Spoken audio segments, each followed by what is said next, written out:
Ashama akkam jirtu hordoftoota chaanalii YouTube Abdul App barnoota haalaan barbaachisaa ta'e takka ka hundi keessanuu itti xiyyeeffachuu qabdan takka isinii qabadhee dhufeen jira.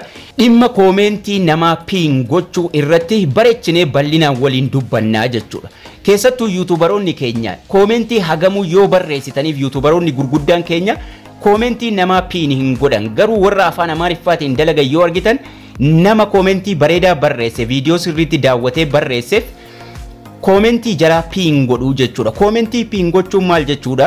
Namni meeqayyuu dhufee komentii sana yeroo barreessuuf irra seenu komentiin nama takka akka inni jalqaba irra taa'u gochuu jechuudha. Kanaafuu namni baay'een komentii sana jalqaba irratti argee dubbisa. Sanaan booda profaayilii nama sanaarra tuquudhaan komentii kun amma pinii ta'eera. Profaayilii nama sanaarra tuquudhaan chaanaalii nama sanaatiif maatii ta'a jechuudha. Kanaafuu komentii nama pin gochuun baay'ee barbaachisaadha. Keessattuu nama jalqabarra komentii barreesse yookaan immoo nama komentii bareedaa barreesse dhugaan viidiyoocha daawwatee barreesseef komentii pinii gochuu eegaluu qabnaa jechuudha. Keessattuu YouTuberoonni gurguddaan keenya komentii hagamuu yoo barreessitaniif komentii nama pin hin godhan jechuudha. Garuu namni barreessaa fi jiru sun YouTubera xixiqqoodha nama lafa ol kaa'aa jiru. Kanaafuu wal guddisuun gara kanaan baay'ee barbaachisaadha jechuudha. Maa namni tokko dhufee maatii hin ta'in sanarraa haga isinii dandahame nama dhufee jalqaba komentii isinii kaa'e har'aa eegaltanii komentii pin gochuu qabdu jechuudha. Ani har'aa qabee waadaa isiniif seenaa nama jalqaba komentii naa kaa'eef komentii isaa pin nan godha. Garuu warri viidiyoo kana dhaggeeffatan haga isinii dandahameen immoo komentii pinii godhamee jiru sana profaayilii nama sanaarra tuqaati maatii tahaa fi jechuudha. Haga isinii dandahameen isinii miti kabaatu YouTube baata waan ta'eef. Fakkeenyaaf viidiyoo keessan yeroo irra tuqxanii bantan bakki komentii kun ni jira. Komentii kanarra tuqna. Yeroo komentii irra tuqnu yoo komentiin pinii ta'e jiraate jalqaba irratti nama pin ta'e sana agarsiisa jechuudha. Kanaafuu salphaatti nama jalqabarra isinii barreesse yookaan immoo nama komentii bareedaa isinii barreesse komentii dhuma inni isiniif katabe fuula dura tuqaa sadii jira. Tuqaa sadan sanarra tuquudhaan pin ka jedhu jalqabarra jira jechuudha. Pinii gootuu jechuudha. Namni meeqayyuu haa barreessu komentii sanaan booda ammallee haala kanaan isiniif fida ammallee pin ka jedhu tuqxuu jechuudha. Namni komentii gochuuf seenu marti isa chaanaalii kana jalqaba irratti argaa jechuudha. Komentiin kun jalqabarra ta'a. Sanaan booda maal gootu profaayilii nama sanarra komentii gochuuf yeroo seentan jalqabarra ka dhufu nama pinii ta'e profaayilii isaarra tuquudhaan subscribe yookaan immoo maatii taatuufi jechuudha. Gara chaanaalii isaas deemuu barbaannan profaayilii nama sanarra tuquudhaan profaayilii isaarra tuqxu ammallee lammaffaa profaayilii guddaa yeroo inni isinii fide profaayilii sanarraa ammallee tuquudhaan gara chaanaalii nama sanaa deemtu jechuudha. Profaayilii irra tuquudhaan ammallee profaayilii lammaffaatu isinii dhufa isarra tuquudhaan gara chaanaalii isaa deemtu jechuudha. Tokkoffaan nama baay'een laayikii godhaa fi profaayilii isaarra tuqxanii gara chaanaalii isaarra deemuu dandeessu. Salphaatti asumatti maatii ta'uu fi dandeessu jechuudha. Gara chaanaalii isaas deemtanii viidiyoo isin achi barbaaddan yoo jiraatte viidiyoo achirraayis daawwachuu dandeessu jechuudha. Asirratti dhaamsa lama sadii isinitti dhaammachuu barbaada. Tokkoffaa kanaan booda yeroon viidiyoo gadhiisu abbaa fedhe haa ta'u nama jalqaba naa barreesse komentii isaa pin nan godha.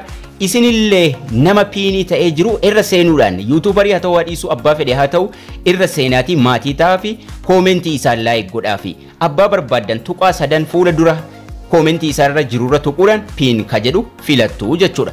Irraa kaasuu barbaaddan tuqaadhuma sadan sana tuquudhaan aan pinii gootuu jechuudha. Ka barbaaddan irra kaa'uuf tuqaa sadan sana tuquudhaan pinii gootuu jechuudha.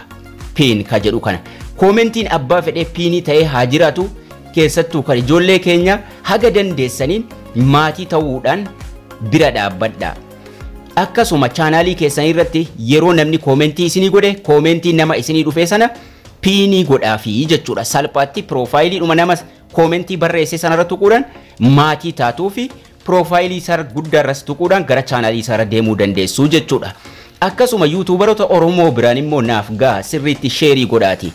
Komentii jaraa jalattis akka nama komentii bareedaa yoo barreeffameef akka jarri pinii godhanu gaafadhaani. Komentiidhaan sirriitti heddummaatanii yoo barreessitan ijoolleen keenya gariinis kana gochuu eegaluu jechuudha. Salphaatti subscribe qulqulluu ta'e subscribe hedduu guyyaatti argachuu dandeenya waan ta'eef maatii naaf ta'a waan jedhu osoo hin taane kan isin gochuu qabdan viidiyoo sirriitti daawwachuudhaan yaada bal'aa ta'e kaa'uufii qabdu jechuudha.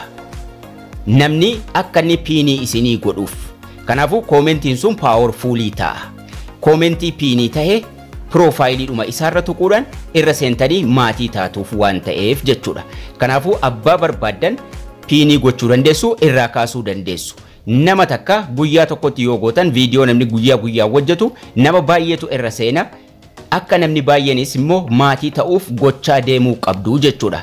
Yaada viidiyoocha jiru bal'inaan barreessituu fi namni sun piinii akka inni isinii godhu immoo gara adda addaatiin share gochuudhaan viidiyoo akkasii irratti hojjechuudhaan akka wal jabeeffamu wal biraan gahuu qabdu jechuudha. Kanaafuu koomentii namaa piin gochuu barachuu qabna, akkasuma kan piinii ta'ee jiru immoo seennee maatii ta'uufii qabna jechuudha. Seennee maatii taanaa fi karaa salphaa ta'een guyyaa xiqqoo keessatti maatii hedduu horachuu dandeenya, argachuu dandeenya. Haga isinii dandahameen yeroo viidiyoo maxxansitan koomentii namaa piinii godha, nama jalqabarra isinii barreesse, nama isin jajjabeessaa jiru koomentii jaraa piin godhaa fi warri kaanis immoo ka piinii ta'e irra seenuudhaan maatii tahaa fi warra gurguddaa biraan irra gahaa isiniin jedha. Koomentiidhaan wal guddisuu dandeenya, wal bira dhaabbachuu dandeenya. Koomentiin waan guddaa jijjiiruu danda'an isiniin jedha. Waa yuutuubaroota Oromoo biratti hedduu hin beekamne malee warri kaan akkasuma gochuudhaan wal gargaaraa jiru. Nama hedduu guddisuu dandeenya. Karaa kanaan isinillee itti jabaadhaa, share gochuudhaan hiriyoota keessan adda addaa biraan gaha gara koomentiitiin itti himaan isiniin jedha. Barnoonni keenya har'aas kana fakkaata. Akkasin hojii irra oolchitan abdii guddaan isiniin irraa qaba. Haga barnoota kutaa itti aanu walitti deebinutti turtii gaarii nagayaan tura.